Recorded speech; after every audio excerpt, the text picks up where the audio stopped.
Hello everyone, for today's video, lumpia naman ang aton menu. Nagligad ko pa ni ginasayt-sayt ang itlog sang dinosaur di nga kakabit-kabit oh. Kanugon ba guys, gakahulog lang.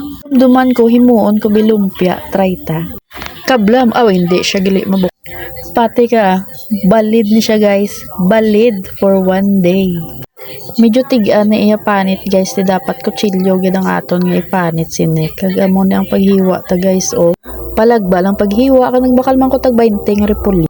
Ang aton nga ahos kag bombay pinupinuhon taman yung paghiwa. Pagkatapos ta panghiwa gisahon ta ng aton nga lamas guys, unahon ta ahos tapos bombay, tapos ang aton nga bida for today, balid for one day. Gisahon ta lang ni siya guys, kag i-half cook ta lang ni siya no. Sa pagisa naton gali timplahon ta na ni siya nga daan, butangan ta na siya asin. Seasoning kag ang aton patay ang aton nahuwad gid kadamo-damo. Sige lang madala lang na sa kumod-kumod. Ta naman gali ang aton nga repolyo kag gisahon ta lang ni guys no, i-half cook ta lang ni siya.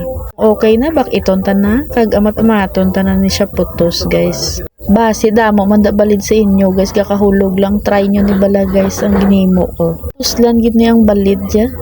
Namit ang sabor niya pag nalumpia na siya guys, hindi mo mabatyagan nga balid gali siya. Experiment lang na guys pero successful gid man, paborito gid sa mga bata. Nupakan gid nila akong lumpia, why bilin. Yung prito ko na ni siya guys na pag golden brown na siya, pwede na siya naton ibak iton. Kag ari na gid siya guys. Taran, perte ka namit.